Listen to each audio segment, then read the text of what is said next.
Le 4 mars 2026, des attaques de drones à proximité du détroit d'Ormuz ont poussé les assureurs et les compagnies maritimes à suspendre leurs opérations, faisant chuter presque à zéro le trafic sur une route par laquelle transite environ 20% du pétrole mondial. Dans la foulée, le prix du Brent a dépassé les 126 $. Des pays comme le Koweït et l'Irak ont dû interrompre leur production, le Qatar a suspendu ses contrats de gaz naturel et l'événement a été qualifié de plus grande perturbation de l'approvisionnement énergétique mondial de l'histoire. Face à cette crise, l'Arabie Saoudite a réussi à réagir en s'appuyant sur un oléoduc stratégique de 1200 km à travers le désert, augmentant rapidement ses flux de pétrole pour compenser une partie de l'arrêt dans le détroit. Dans cette vidéo, vous allez découvrir comment un oléoduc hérité de la guerre froide est devenu l'infrastructure la plus cruciale de la planète en mars et avril 2026. L'histoire de Petroline commence en 1979, lorsque la révolution iranienne fait naître au sein du gouvernement saoudien une inquiétude stratégique. L'ensemble des revenus d'exportation du pays, et donc sa survie économique, dépend d'un unique corridor maritime d'à peine 34 km de large. Avec le déclenchement de la guerre Iran-Irak en 1980 et le début de la guerre des pétroliers, où les navires commerciaux deviennent des cibles des deux camps, cette vulnérabilité cesse d'être théorique. Riyad décide alors d'agir. La construction débute en 1981 sous la direction de Petromin, l'entreprise publique saoudienne du pétrole et des ressources minières. Le projet initial repose sur deux oléoducs parallèles en acier à haute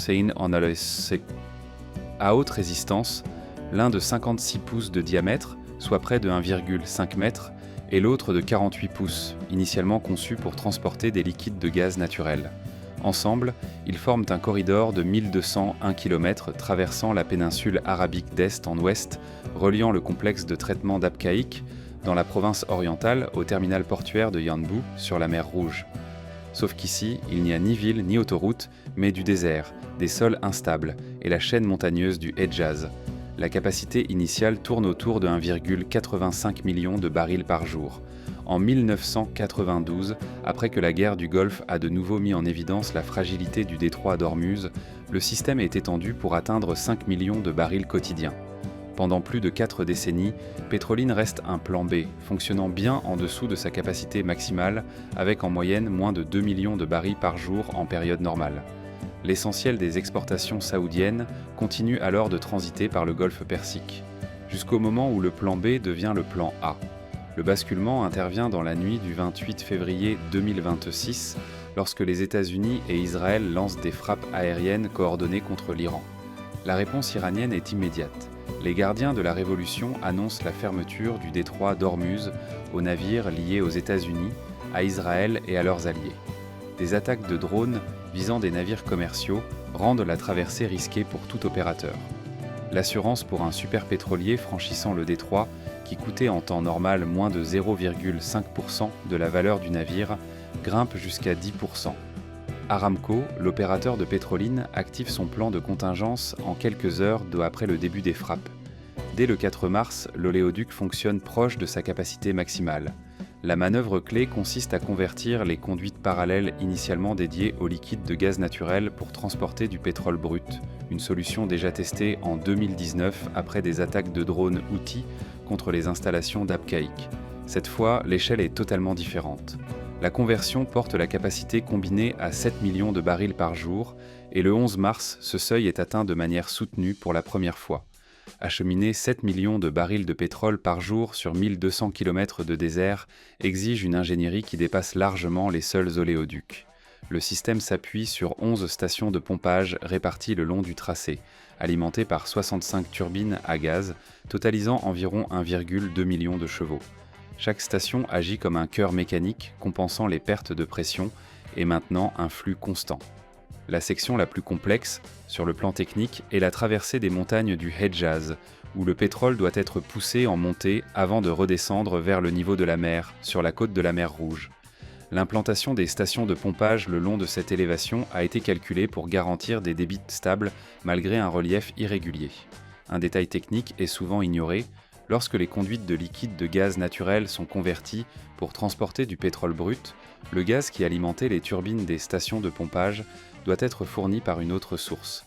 Maintenir une infrastructure fonctionnant à 100% de sa capacité en plein désert impose un régime d'inspection permanent. Des dispositifs appelés PIG instrumentés circulent à l'intérieur des conduites pour détecter la corrosion, les variations d'épaisseur et les déformations.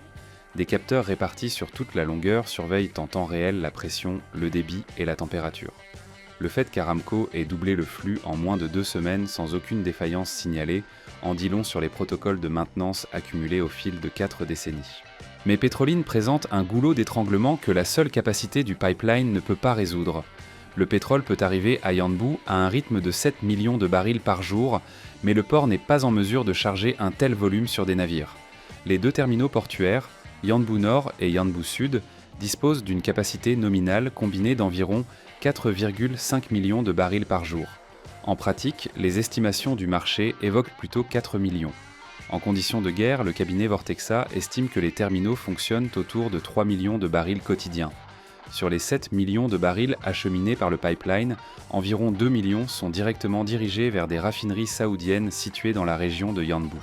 Samref, une coentreprise entre Aramco et ExxonMobil, traite 400 000 barils par jour. Ayasref, en partenariat avec le groupe chinois Sinopec, en raffine environ 430 000. Il reste donc près de 5 millions de barils destinés à l'exportation, dont seulement 3 à 4 millions peuvent effectivement quitter le port par voie maritime. L'oléoduc peut transporter davantage de pétrole que le terminal ne peut en expédier. Yanbu n'a jamais été dimensionné pour absorber la pleine capacité de Petroline, car pendant 4 décennies, l'hypothèse dominante était que le détroit d'Ormuz ne serait jamais fermé sur une longue période. Malgré ce goulot d'étranglement, l'impact est immédiat.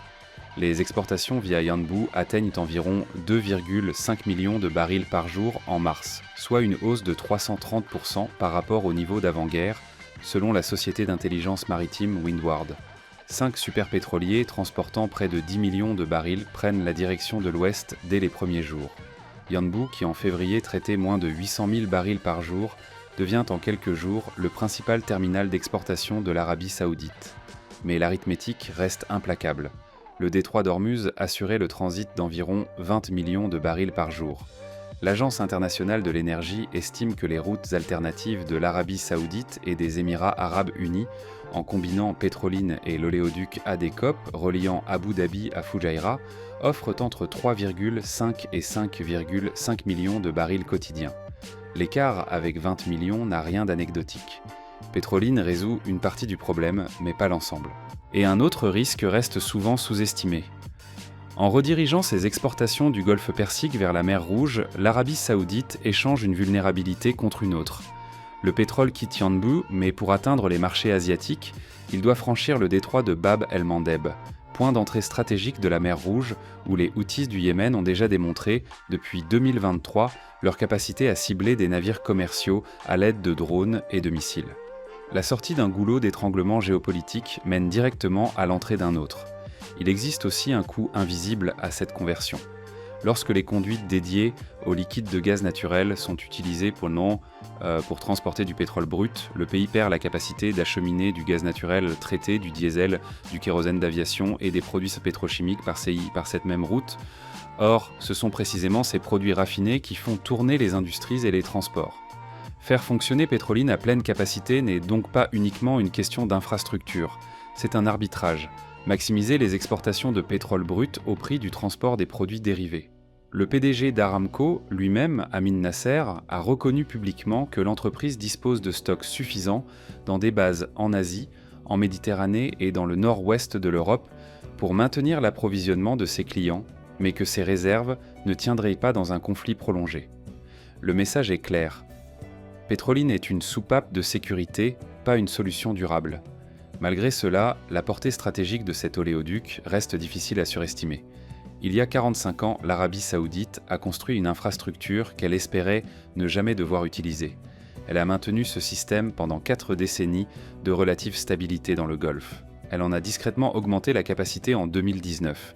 Et en février 2026, lorsque le scénario le plus critique s'est concrétisé, le plan de contingence a été activé en quelques heures, le débit du pipeline a été doublé en moins de 2 semaines, et l'essentiel des exportations a été redirigé vers la côte opposée du pays sans la moindre défaillance opérationnelle.